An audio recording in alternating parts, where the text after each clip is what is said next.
So, thanks to the overwhelming success that Power Rangers in Space had, the show was able to keep going. Another reason why In Space is awesome, it saved the franchise, basically. So with that, they decided to adapt Gingaman, the season that followed Mega Ranger, and to build off of the success, well not build off, but carry off of the success of In Space. Let me re-angle this. There. They decided to make it space themed again, which is weird because Gingaman is a jungle animal based Sentai, kind of like Gal Ranger was, but I think it had more of a mystical aspect behind it instead of a natural thing. I don't know how to describe it. I've never seen Gingaman. It's not finished subbed yet, so I don't touch Sentais if they're not 100% subbed. Well, unless it's Go-Go 5, but that's a different story. So we begin what some people consider the post-Zordon era, what some people consider like a bridge, and what some people consider to be the last season of the Zordon era. I personally kind of consider it an in-between season. It has elements of the Zordon era in it, but at the same time it doesn't. Although I truly believe Lightspeed was the first true post-Zordon era season. So Lost Galaxy, before I get into the story, had some really weird behind the scenes issues. There were several ideas that were tossed around, especially with the name of the season being Lost Galaxy. There was going to be a thing involving ancient rangers that were going to be a part of the conflict that happened 3,000 years ago that caused the Quasar sabers to be planted in the rocks, and I'll get to the beginning of the story here in a little bit to talk about that. And the suits that were going to be used for the ancient rangers were the Dire Rangers. There's a theory to help back up the fact that they were going to do this, and that's the Magna Defender's morpher is the aura changer from Dire Ranger. So we've got that. I wonder if they'll use that as the excuse for the Dire Rangers being in Super Mega Force. So if you're watching this when Super Mega Force is done and they didn't explain anything, then ignore that statement. Because I don't know what they're doing with this. At the time of this recording, the last episode we had was the Lions Alliance, the Wild Force episode. So there are also some weird rewrites during story arcs and everything, and it shows. Lost Galaxy's story isn't. Let's just say it's not very good. But Lost Galaxy lived and died by the characters. And that's where all of its success came from. Because, oh my gosh, if it lived and died by the story, this would be one of the worst seasons in the franchise. So, with that out of the way, let's get into the plot. It starts off with a two-parter Quasar quest, where basically we get introduced to an alien planet called Miranoi, where we see 5 swords jabbed in stone. They're called the Quasar sabers, and it's basically one of those, if you're worthy, you can pull the swords out of the stones and you become Power Rangers. It's one of those things. None of the people there can do it, apparently. Until we got a melon head show up called Furio, who threatens to take the Quasar sabers at the expense of their own lives, basically. But he can't do it because he's not worthy. Cool little note about Furio, he doesn't have a Gingaman counterpart. The reason is because he's a leftover monster suit from Mega Ranger that they never used in space. I actually looked this up. I think this is the monster form of the guy. Correct me if I'm wrong, because I haven't seen Mega Ranger yet. That Furio's suit is the monster form of basically the main enemy, or the person who created the Neji Rangers, which is the Psychos. But they never used his suit in space, so they decided to use it here in Lost Galaxy for some reason. Kind of weird, huh? So it's another one of those, why the heck are the Gingaman fighting on this guy? Cut to Earth again, and we get introduced to the space colony Terra Venture. It's a space colony. It's got a bunch of like environmental domes and a big city dome in the middle. Their quest is basically to find the new world, to find a second planet that humans can survive on. Okay. We get introduced to Mike right away, who's like one of the higher ups in command. And then we go to Angel Grove. A whole bunch of people are trying to get on Terra Venture with like tickets and everything. Bulk and Phenomenus are going to make it, but Skull was left behind, mostly because his actor wanted to, well, he was actually going to college. Why Bulk and Phenomenus were brought back for the season anyway doesn't really make any sense, because they don't do anything, and they're only in like maybe like, what, 5 or 6 episodes total? And I'm going to ask this exact same question again when we get to Samurai. Why was Bulk brought back for this season? He doesn't do anything relevant. The last season where Bulk was completely relevant was in space.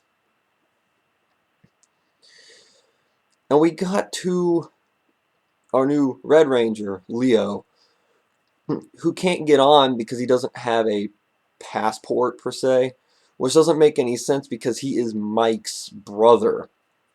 So you can't get on if you've got somebody working on the main crew of Terra Venture? Okay. Seeing how they're never coming back, that seems kind of stupid. Why don't you take the whole family with you? I don't get that. Why couldn't Leo get on by default because of family? But he ends up stowawaying on one of the ships so we can get on Terra Venture, basically illegally, and starts being chased by security because, well, you know, you're not supposed to be here. He ends up running into Kai and Kendricks. Kai being the head technical advisor, and Kendricks being one of the lead scientists on Terra Venture. Kendricks defends him because she's just that nice. Kendricks is a really fair, kind-hearted girl, and we'll see that especially when we get to the space crossover.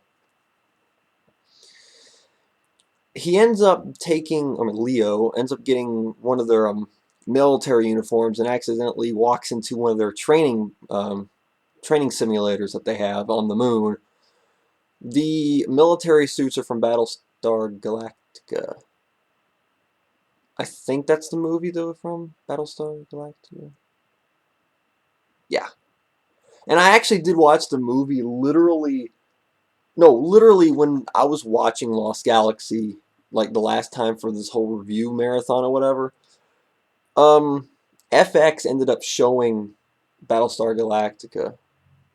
That's probably not the right movie or whatever. I don't know. It's well, you know what I'm talking about. But that movie was being shown on FX, and I was watching it, and I was like, yeah, that's all they did was they replaced the patch on the shoulder for the army, and just put the Terra Venture patch on the shoulder. It was the exact same guns and everything. It was the exact same suits. It was actually kind of creepy seeing them, and I'm watching those Power Rangers, seeing what those in it. And it also works out pretty well because in that movie and in Lost Galaxy they're fighting insects. So I wonder if they did that on purpose. Cut back to Miranoi. We have a girl named Maya being chased by stingwingers, which are lagoons or like little bee things. They end up opening a wormhole somehow, and she gets teleported to the moon, where Kai, Kendricks, Leo, Mike, well, Mike being disappointed that Leo's there because he's not supposed to be. Mike, Leo, Kai, Kendricks, and Maya, and they fight off the Stingwingers. Maya tells them that her planet's in trouble. Kendricks, Maya, and Mike go back to Miranoi, while Leo basically stowaways again to the portal, and Kai leaves. But he remembers something that the captain said, that you're not supposed to leave a team member behind. So we'll get to that later. The others are there on Miranoi fighting off Stingwingers. Kai finds the Astro Mega ship, which has been turned into a museum for some reason. And why is it on Terra Venture exactly? It saved the Earth. Why is it not on Earth? If anything, if they should have turned it into a museum, it should have been left in Angel Grove, right? I'm just kind of putting common sense into this a little bit. I know, common sense of Power Rangers, right? But, I mean, little things like that go a long way. Tell that to RPM. They couldn't do that. Couldn't get the little things right. So Kai tries to use it to get to Miranoi, even though I don't think he knows where Miranoi is exactly. So he runs into Damon, who's the mechanic, who says the thing can't fly, and then when he manages to get it to work, he knows how to fly it. Oh yeah, and Alpha's still here too. Yay, Alpha's back. So that's one thing pointing to this being a Zordon era season, and Alpha's still here. So they end up making it to Miranoi somehow. I think there's like a wormhole. The season loves doing random wormholes. Kind of like Dino Thunder's Invisiportals fiasco. So they all fight off the Stingwingers, Mike being mad that Leo's there again. And they managed to pull the Quasar Sabers out. Maya, Kendricks, Kai, Damon, and Mike pull out the Quasar Sabers. They managed to fend off Stingwingers before Furio decides to start turning the entire planet to stone, and they abort mission. Furio opens like a crevice in the planet, and Mike falls in. Leo tries to save him, but Mike gives him the Quasar Saber and falls in as the thing closes on Mike. So now Leo's got some payback to do. They raise their Quasar Sabers in the air, and He-Man and the Lost Galaxy Rangers. And pretty good fight to start off. They end up abandoning the planet as it gets turned to stone on the megaship and head back to Terra Venture. Maya basically explaining to them what happened. And Leo's not too happy that he's got the Quasar Saber, but it wasn't his, obviously, because Mike's the one that pulled it out. We also get introduced to Scorpius, who is the main villain at this point, who's mad at Furio because he couldn't get the the Galaxies. The Quasar Sabers. Man, my brain's not working on these names right now. Who couldn't get the Quasar Sabers. So the next episode we get introduced to Trakina, which is Scorpius' daughter. And she's kind of a tool. She's basically playing in the shadows, just kind of screwing with people. So a couple episodes in, we get introduced to the first real arc of the season called the Lights of Orion arc. There's this ancient power called the Lights of Orion that somehow is on Terra Venture. I mean, if it was on Miranoi, okay.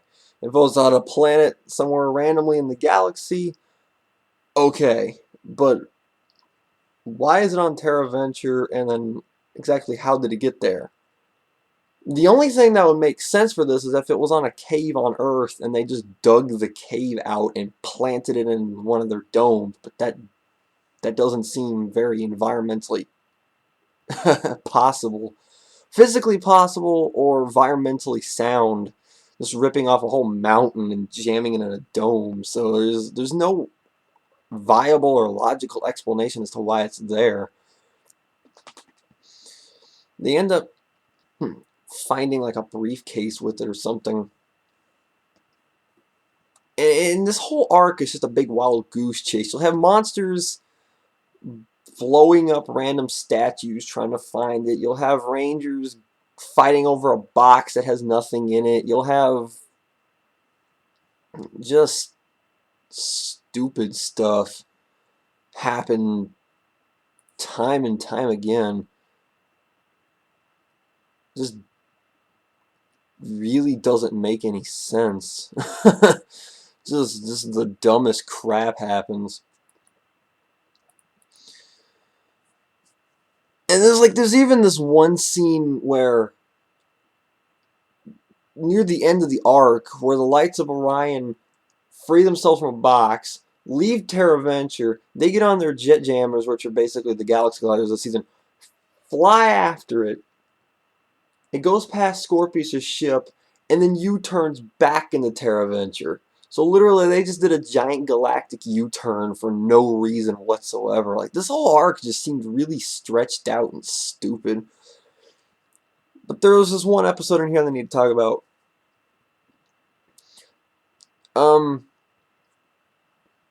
Leo gets fooled by Tretron, who has, Tretron, I haven't gotten him yet. Furio with Mike. Basically, he's still alive. And Leo does everything in his power to get him free. This ends up not being Mike. It's an imposter that they use to get to the lights of Orion.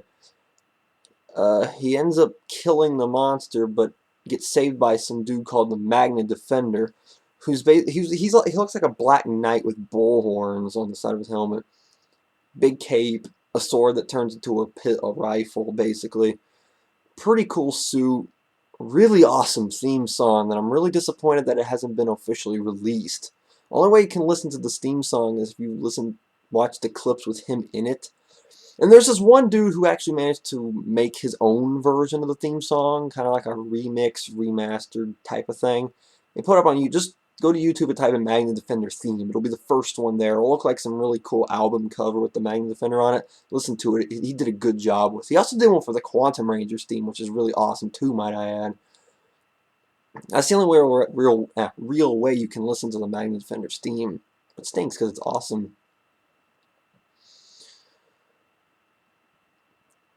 So after a bunch of stupid Wild Goose Chase episodes, we end up getting to a point where the Magna Defender, the Galaxy Rangers, and this monster called Impostra finally corner the Lights of Orion, and the Lights of Orion choose the Galaxy Rangers, where they're basically just golden power-ups. The Quasar sabers get like a design on the hilt, and they get golden belt and these things on their wrists.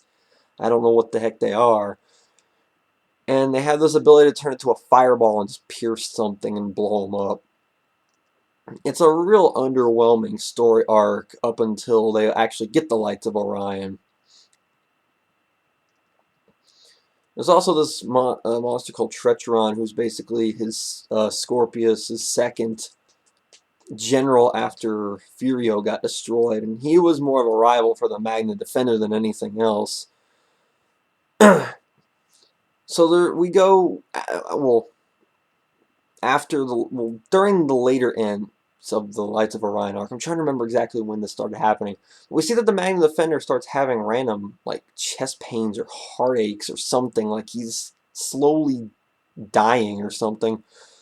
And we later find out in like a couple episodes before this that when Mike fell into the crevice, the Magna Defender was down there, and he used Mike's spirit to help him escape the crevice. So basically, he has Mike inside of him, keep him alive, but this connection is starting to become unstable and it's starting to kill him from the inside. Leo is told that he has to kill him in order to save his brother, and Leo won't do it. But why is the Magna Defender fighting? Well, he was looking for the Lights of Orion to get payback on Scorpius, because in the conflict 3,000 years ago, it's like the only backstory we get on this is that Scorpius killed his son, and he's trying to get revenge on Scorpius for doing so. So in this episode where Scorpius is trying to destroy the mountain dome by causing a volcanic eruption, a really, really well set up scene where Magna Defender is really injured after a fight and decides to try to sacrifice himself to save everything when he sees the spirit of his son telling him to be a hero and to redeem yourself by saving Terra Venture this way. It's a real heart-wrenching and touching moment, actually. You see him holding a flower that like his son gave him, like his spirit gave him, with his cape in shambles and his suit in pieces, and he's limping. And then he'll walk past the flame, and you'll see him holding his son's hand, thanking his son for helping him see the light. And then he eventually sacrifices himself to save Terra Venture. It's a really, really well set up scene. It's actually kind of sad too, because the original Magna Defender was a tragic warrior, you could put it. Mike gets released after the Magna Defender sacrifices himself. In the next episode, the Magna Defender gives him his blessing, his weapon, and his morpher, and Mike becomes the new Magna Defender. Fittingly so, because, well, Mike was technically the Magna Defender for a while anyway. So we get introduced to the third general, Deviat, who is a scumbag robot who's dressed like Shakespeare. Got the neck thing and everything. The neck, I don't know what the heck that thing is called. And he has two Zords. And I skipped an episode now that I think about it. I keep forgetting to talk about this episode because it's a filler episode that has some relevancy. It's called The Rescue Mission. It's a really different type of episode that has a very alien feel to it, where they're basically walking around an abandoned spacecraft that's got a psycho monster running around that basically killed the entire crew. It's a really good episode. I recommend you watch it. Well, it has some relevancy to the story anyway, but it's a good episode nonetheless, just how different it is. They find a book in the captain's chest, you can say. The next episode we find out this thing is called the Galacta Book, the Galaxy Book or something. And it shows this page where it shows the Galacta Beast with a ripped part in it, but Maya has like another piece of it, and they put it together, so we got 3 more Galacta Beasts. Deviat's Zords are the 3 missing Galacta Beasts. He kidnaps Kai and Damon and forces them to fight each other, and the energy they use helps power the Galacta Beasts until he ends up getting struck by them with their Lights of Orion powers and fully charges them. The Galaxy Megazord and the Torozord, which is the Magna Defender Zord, I haven't mentioned him yet. I can only talk about the Torozord real quick. The Magna Defender grows and basically jumps into the Torozord, which is like a battle armor for him. So he's a Mystic Titan before Mystic Titans. A Magna Defender is a Mystic Titan before Mystic Force. He turns into the Zord. I think I just found the name of this review. Magna Defender. Mystic Titan before Mystic Force. And they won't fight the Tauros and the Centaur and the no, what is it called? The Stratoforce and Centaurus Megazords? Taurus and Stratoforce. Yeah. Yeah, okay. I know these 2 Zords aren't very relevant after this 2-parter anyway, so they eventually talk these 2 into joining them again, and they end up joining them again. Yay. So the next episode, Deviat says, oh, the Rangers kidnapped Trakina, Scorpius, and they won't let her go. Scorpius gets butt mad at this and goes to Terra Venture to try to fight the Rangers to try to get where Trakina is. They don't have Trakina, obviously. Deviat is, well, listen to his name, Deviat, devious. He wants Scorpius out of the way so he can get into this, use this cocoon which Scorpius made for Trakina so she can become her true insect form and become the next ruler of the galaxy. He wants that cocoon for himself and to become the next ruler. He wants Scorpius out of the way, and he wants Trakina out of the way so he can take over fully. Trakina left because she was mad that her dad wasn't helping her become stronger. And she ends up running into this person called Villamax on that same Wild West planet where Andros got the key cards from Darkonda and in space. And Villamax basically is a warrior, and he trains and teaches Trakina to become a strong warrior, and eventually able to fight him and beat him in a sword fight. While that's happening, the Galaxy Rangers kill Scorpius, and Trakina comes back just in time to see her father die.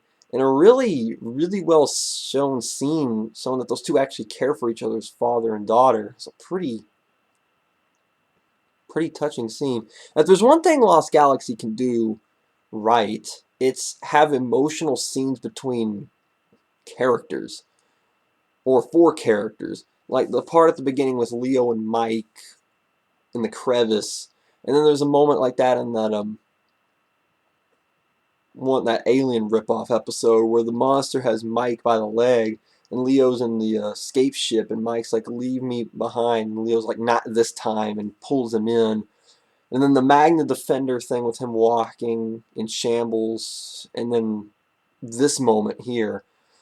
And that goes back to the point I said earlier, Lost Galaxy lives and dies by its characters. And that's kind of true, because if the characters this season were good, Lost Galaxy wouldn't be very good now, would it? So now that Scorpius is gone, his last tentacle becomes a new staff for Trakina, and she takes over the Empire. So what Scorpius' mission was to get the Quasar sabers, and when that failed, it was to get the lights of Orion. And now that he's dead, what's Trakina's purpose? Payback. She knows that the Galaxy Rangers killed her father, and she wants Leo specifically dead. So the next episode, she tries to set up a plan to kill Leo, and they end up getting into a good one-on-one fight with Trakina about to beat him. So we have a few episodes here and there. Like there's this one called Loylax's Last Battle, which is kind of like an honorable knight wanting one more fight to prove him, like, to be glorious or something. It's a really good filler episode. I'm not going to go into it. You have to watch it for yourself. So we're getting into the meat of things here. To the 10th Power, which is easily the best episode in the season. We have Deviant meet up with this alien guy who gives him this bag with key cards in them. I know where this is going. He kills the monster and takes the key cards back to Trakina and puts them in the machine, reviving the Psycho Rangers. Oh my god. You can't get rid of these 5 guys. Seriously, they've been destroyed once, turned the key cards, and now they're back. Okay. So we see a man in a robe come up and look at the dead alien where the key cards were and runs off. The Psychos, well, Psycho Blue, Psycho Black, Psycho Yellow, and Psycho Pink kidnap those Galaxy Rangers, while Psycho Red is kicking Leo's butt around. Leo ends up getting saved by Andros. Andros comes back to the megaship and says, well, we have to find the other Galaxy Rangers because the Psychos took them. He gets his morpher. Him, Mike, and Leo head out to find Trakina and the Psychos. The 3 of them find the other Galaxy Rangers and try to free them while the Psychos fight off Andros and Leo. When they confront the Psychos and Trakina, the TJ, Carlos, Ashley, and Cassie show up with their astromorphers in hand and morph.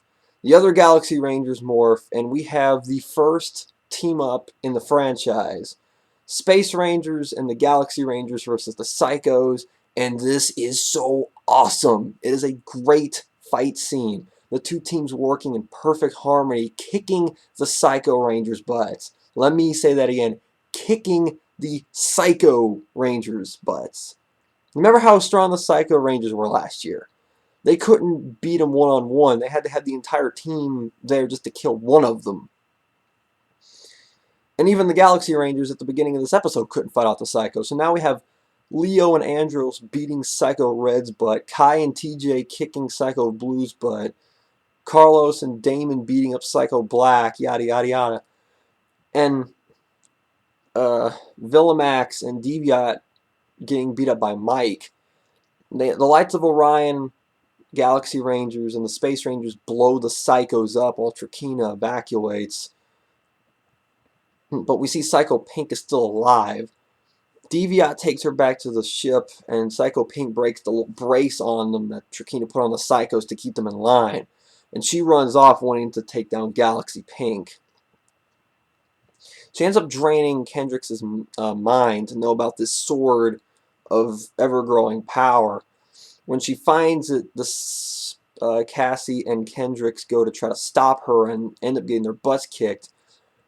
She stabs Cassie's morpher after she demorphs them, and it caused a big disruption, like screwing with Terra Venture's systems and everything. Psycho Pink grows into her monster form again. We have American footage of the Astro Megazord and the Galaxy Megazord fighting Psycho Pink, and it's actually really cool to see those 2 Megazords team up. And while this is happening, Kendrix is trying to break the sword to stop Cassie's morpher, because with how Power Rangers works, the morphers are tied to them. Cassie's being injured by the pink space powers, morphers being, energy being released. So Kendricks goes in, breaks the sword, and dies. Okay. That happened. The first death on Power Rangers. This was more for a behind-the-scenes thing. Sorry if I don't remember her name. Let me scroll up here on the wiki page real quick. I had this open so I have an episode guide. Valerie Vernon. Okay. Valerie Vernon basically got leukemia during filming, and she had to leave the show for treatment. Good to hear that like she was cured later, and she ended up coming back in the last episode. Even though I'll get to that when I get to the end, it doesn't make much sense from a story perspective. But from a behind-the-scenes thing, it was nice to put her back on the show one more time before the season ended. And I'm glad to hear that. I mean, give her a hand, just right now. Cancer survivors are always cool in my book. And it's really cool to see that she managed to pull through that fast, actually. So, yay. But, not to sound like a douche, from a story perspective, this kind of worked out pretty well. Cassie was originally going to take over for her, basically having her take a third Ranger role, going with Tommy, who kind of had like 5. She would be the one Ranger that had the most Ranger forms: Turbo Pink, Space Pink, and Galaxy Pink. But she was going to have a reduced pay compared to the other Galaxy Rangers, so she didn't do it. So who are we going to get to replace Kendricks? Well, after Kendricks died, her Quasar Saber flew off to that stupid, well, not to a planet, but it was sold to somebody. It was sold to an auction, let me put it that way, that was being held on that weird Wild West planet again. This planet gets a lot of attention, where they have like a weapon auction. The Quasar Saber comes up for auction, and we see Astronema put her bid in for it. She threatens everybody and gets the Quasar Saber for free, when Shakina points out that, oh, that's not Astronema. Astronema's a good person now. So she starts fighting off everybody in the bar, gets her wig knocked off, and when her wig gets knocked off, all of her Astronema makeup disappears also, because that's how makeup works, apparently. Like, seriously, go back and watch that scene. She has all the crazy Astronema makeup on, and when her wig gets knocked off, you see that it's all gone. She doesn't have any of the makeup on either. It went with the wig. Really, really awkward. But we see that Caron's actually become a pretty good sword fighter, because she's fending off everybody pretty well. And she ends up going to help the Galaxy Rangers, who were put into a trap by Deviat. And she gets into a sword fight with Trakina, and Trakina knocks her off a cliff. Kendrick's spirit saves her, gives her the Galaxy Morpher. She gets the Quasar Saber back, and Caron, Astronema, the main villain of In Space, becomes Galaxy Pink. Remember in last season when I talked about that scene where Astronema said, I don't want to be a Power Ranger anyway? Oops. You're a Ranger now. But I think this works out really well, because there are a few episodes from here on out where she tries to redeem herself. And in the next episode we get that. It's facing the past. Basically, all the Rangers' morphers are getting broken by a monster. And Caron knows of this warrior who had like the ability to create like an armored form for himself, but she turned him into stone when she was still Astronema, because the warrior was about to use the armor on himself, and she turned him to stone. So Caron leads Leo to this cavern, and she has to fight herself as Astronema. When she manages to pass the test, they get in, but the warrior in stone doesn't have the shuriken blade. I don't even know how to describe it. She apologizes to him, and he manages to wake up, saying that you're forgiven. Just make things right, and gives the blade things to Leo. Leo puts them together, and we get the Galaxy Battlizer. Kind of cool looking. I mean, it's just like a big plate thing. I mean, we do see worse Battleizers later. I mean, we do see worse Battleizers later. Carter and his stupid bike Battleizer. That thing was stupid. Because it was only used twice, and the second time it was used was in the Time Force team up. So once in Lightspeed, once in Time Force, and that's all we ever saw of it. Thank goodness too. The thing looked dumb anyway. But I'm getting ahead of myself. So after that, we get the Lost Galaxy arc. Probably one of the most pointless story arcs in the franchise, and we'll get an even more pointless one later when we talk about Wild Force. And if you know Wild Force, then you might have an idea on which story arc I'm talking about. If not, well, stay tuned. I'll rant my hatred for that story arc when we get to it. So basically, the Galaxy book opens a gateway once they recite like a certain passage from the book, and it opens a gateway to this thing called the Lost Galaxy. Well, we get introduced to Captain Mutiny. Captain Mutiny is actually the main villain of Gingaman. I don't remember what his name in Gingaman was. What happened here basically is that they couldn't get the actual Gingaman enemy suits in time for Lost Galaxy to start filming, because I think they were using them to film Gingaman versus Mega Ranger or something, the crossover movie, and they couldn't get the suits available to them, so they made their own villains and everything. And so I guess this arc is just to shoehorn in the Gingaman goons, which are the little orange peppy pirates, and Captain Mutiny here, and all of his crew and stuff. Let's just put it this way. The Lost Galaxy arc is pointless. Nothing relevant happens here, except for at the end when they're trying to escape, and Mike uses the Torazord to hold the gateway open, and the Torazord and Mike's Magna Defender powers get destroyed in the process. That's the only thing of relevance that happens here. It's a dead story arc. There was going to be more to this, I think. But once again, Lost Galaxy had a lot of weird behind-the-scenes story writing and editing conflicts, and this story arc kind of take a hit because of it. It's a really dumb, boring filler story arc that does nothing. And there's even this one part where Deviat joins Captain Mutiny's army, and when the Terra Venture comes back, Trakina destroys Mutiny's castle with Deviat inside of it, and in the next episode we see that Deviat is still alive, even I don't get it. So we start the finale called Journey's End. It's a 3-parter. Yay, first 3-parter. Deviat, or Trakina accuses Deviat of being a traitor because he joined with Captain Mutiny. They fight and both fall into the cocoon together, and they come out basically fused together, with Trakina having some of Deviat's dickwadness, if you want to put it that way, and she becomes ruthless.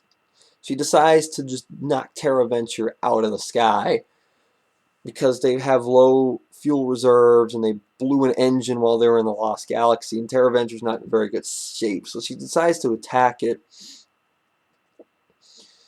knocking Terra Venture onto a moon of a planet, basically breaking the dome parts away from the engine part. She sends a whole bunch of Stingwingers in with bombs, little chest strap bombs that when you pull the plug they blow up. Suicide bombers. Great, huh? The Stratus Force and Taurus Megazord get destroyed by a whole bunch of Stingwingers. Terra Venture gets evacuated while the Galaxy Rangers fend off all of these Stingwingers, getting really injured in the process. All the civilians of Terra Venture end up landing on the next planet, which is the planet they decided to land on. They blow up the Scorpion Stinger. I think that's what they called their Trakina ship. While Leo crashes on the moon, he goes looking to the Terra Venture after some of its lights comes on, and we see that Trakina has turned herself into a full insectoid. She went into the cocoon fully. I forgot to mention this though, but she ends up killing Villamax in the previous episode because Villamax didn't approve of her ways. I'll talk about Villamax when I get to the characters. I'll explain what I'm talking about with him then. So we see Leo walk around basically the command deck of Terra Venture, and we see Trakina crawling along the walls. Very, very creepily done too. Like it feels like an Alien movie again here, with just him walking around a destroyed factory and laboratory and stuff, like this weird insect thing just crawling on the ceilings. And when she lands in front of Leo, she is disturbing. Like, she's all big, green, muscular, and she has like, when she talks, she has like this little kissy mouth with like a tongue come out. She's like,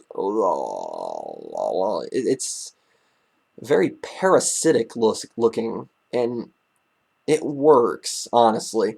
Lost Galaxy always had a bit of an Alien, like the Alien franchise type feel to it with some things, and this really goes to prove it because they did the scene really well. Leo gets tossed around, ends up morphing, going outside, and the other Galaxy Rangers catch up, and Trakina just walks through them until Leo puts on his Battlizer, drags her in, nukes her from close range, destroying the Battlizer, I guess. And the other Galaxy Rangers think that Leo's gone, but he comes out of the pile of rubble with the right side of his visor broken. He gives the thumbs up, saying that it's okay, and Trakina's gone. Gone. She's gone. They end up going back to the planet where everybody is, and they find people, like stoned people. The planet they land on is Miranoi. Oh, what a tangled web we weave. They put the Quasar sabers back in the stones, and it ends up restoring the planet to harmony and reviving Kendrix. Like I said, from a story point of view, this makes no sense whatsoever. But for behind the scenes thing, it makes perfect sense because she was cured. Bring her back on the show one more time as a congratulations. I'm okay with it at that point. But like I said, from a story perspective, it makes no sense whatsoever. And then we have a very Star Wars Return of the Jedi-esque finale with everybody throwing fireworks and celebrating. Ending Lost Galaxy. So, like I said earlier, Lost Galaxy lives and dies by its characters because the story has issues. Like I said, how did Maya... I mean, where did that wormhole that Maya walked through to get onto the moon? Like, at the very beginning, the Stingwingers were shooting at her, their eye beams open up a wormhole, she flies through and meets up with the others on the moon. What? Wormholes open up for the mega ship to fly back to Terra Venture. What? Second of all, how the heck did Kai know where Miranoi was? So he could find them. How did the Space Rangers catch up to Terra Venture using just an Asada space shuttle?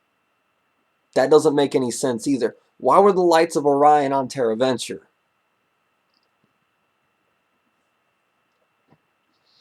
Lost Galaxy story is really stupid at times, and it doesn't make any sense. And plus, like I said, the whole Lights of Orion arc, the Lights of Orion arc and the Lost Galaxy arc were the two main story arcs of the season, and they both sucked. Let me just put it that way. The Lights of Orion arc was a wild goose chase.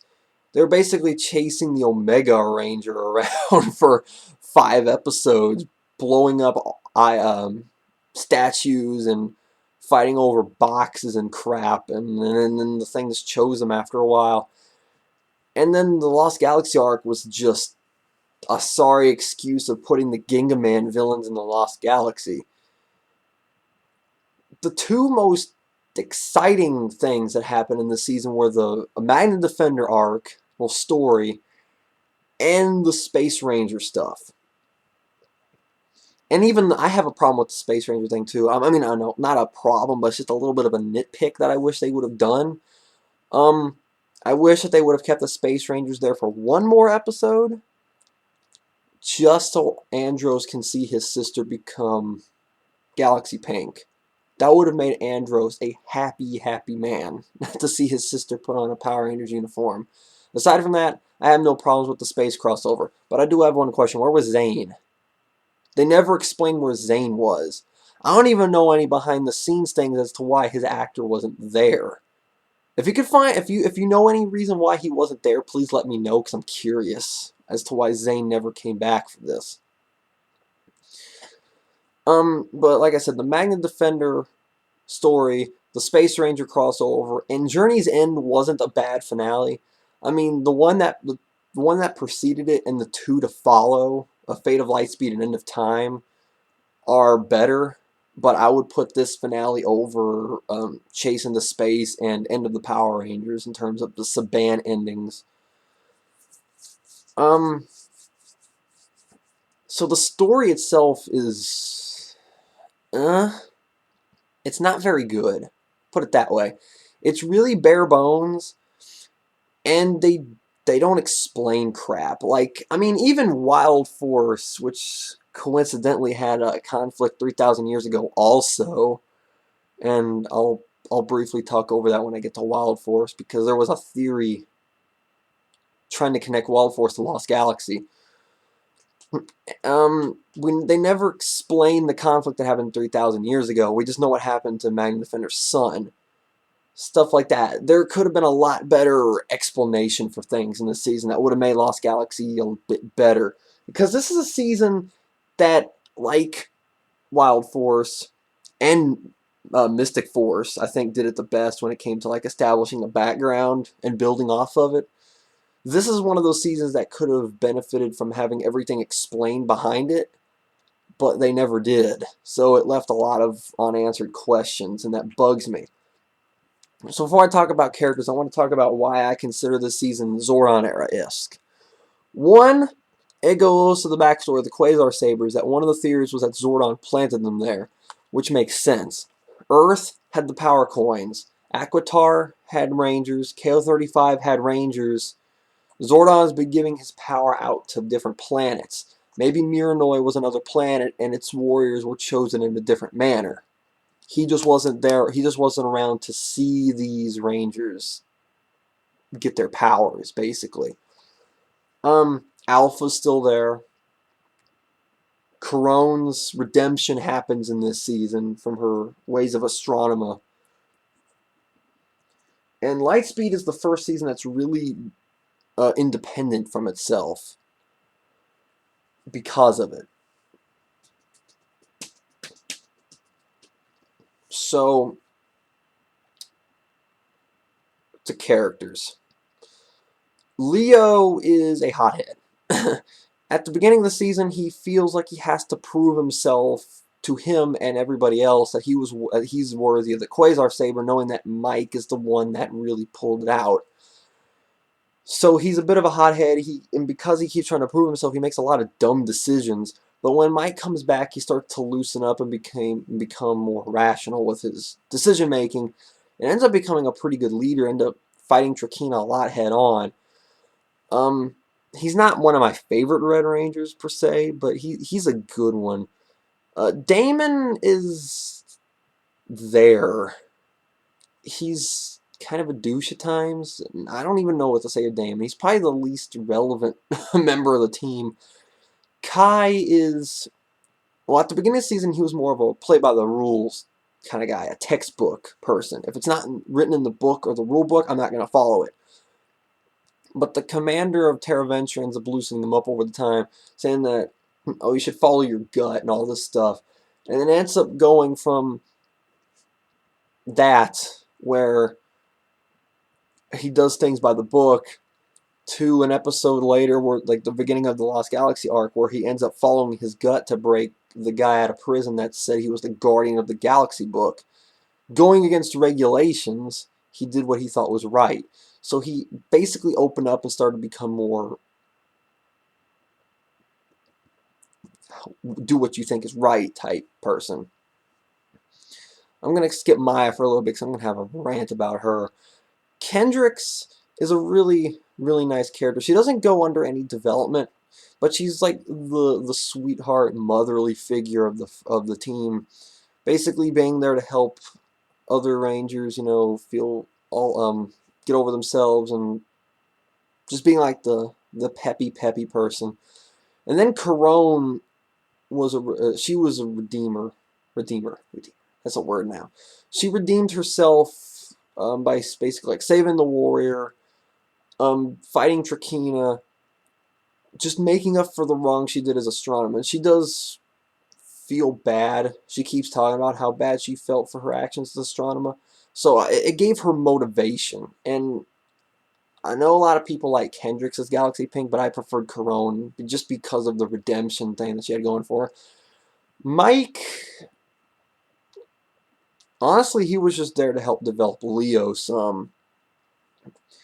He played towards Leo's character, and he was just kind of a goody two shoes, strong headed.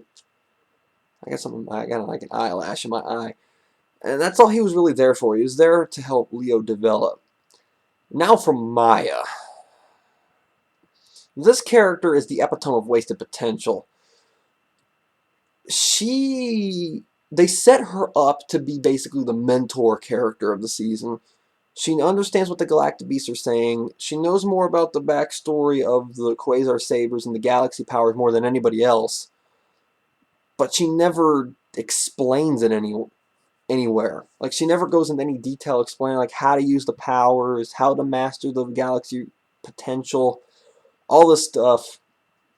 And then she also had a great setup to be a pretty well developed character. She's basically the last of her kind. All of her people are stone. Her planet is basically lifeless. She gets dragged away to a flying space colony full of technology, large buildings and everything. And she is peppy. Bouncing around, all happy. I don't understand her. She's the last of her kind. She knows all this, but she never does anything with any of this. They could have had her develop, try to like accept the fact and use that as motivation that her people are gone, technically. And like I said, use it as motivation to have her fight on. But there's nothing like that anywhere for her. And I don't get it.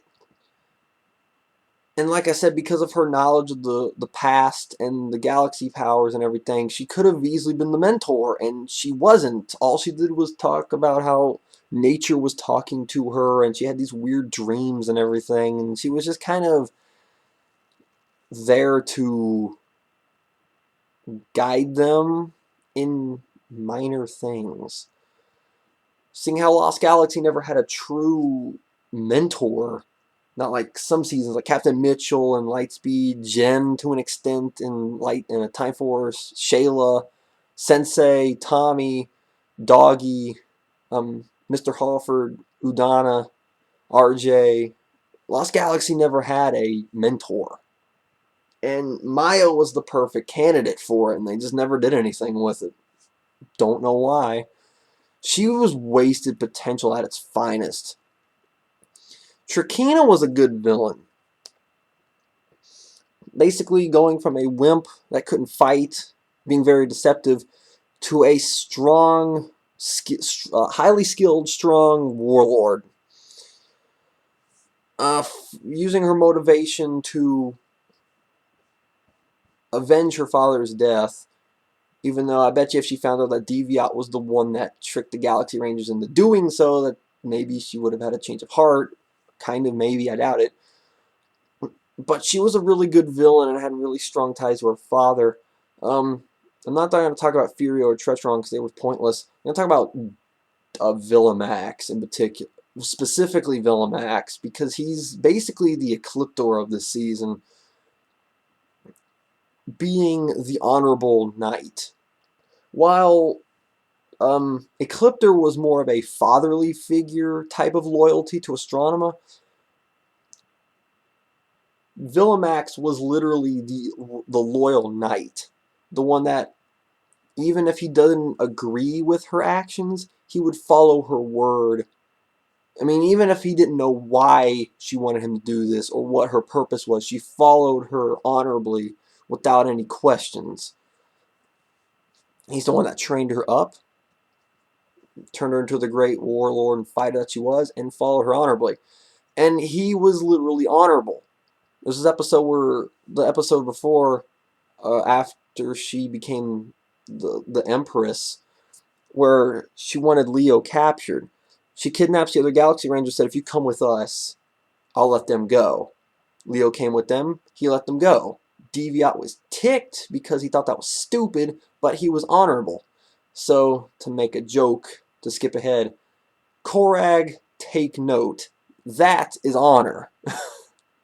I don't know what your honor is, but I'll talk about you when I get to Mystic Force. But that's how you do honor. He's probably one of the most honorable villains in the franchise, and I like Villain Max for that. I've always liked those honorable villains. That's why I like Ecliptor so much. Plus, Ecliptor had some interesting little ploys with him also. And that's why when she became evil, or when she fused with a Deviat, where Trakina kind of lost her mind, she stood up to her but never fought back because it wasn't right for a knight to strike his queen. And he told her that she learned nothing because, well, she wasn't doing anything honorable. So to sum up Lost Galaxy, its characters. The story for Lost Galaxy is really stupid at times, and it doesn't make any sense, and it's boring. But the characters are where its strengths lie. Decent characters, except for Maya. Great villains. Let me put it this way. Outside of Leo, the Rangers weren't even that great either. Maybe Corone, just because of her redemption story. But the villains is where Lost Galaxy strength lies. But just because the story is stupid and confusing and dry at times, it's still a fun season to watch, oddly. Normally seasons that have this kind of problems with its story and everything annoy the crap out of me. But there's just something about Lost Galaxy and its atmosphere that makes it fun to watch in its own right. Do I consider it one of Saban's better seasons? Kind of. Only because I hate Zeo and Turbo. But it's definitely not as good as the season before and the next two seasons afterward. So, that's Lost Galaxy.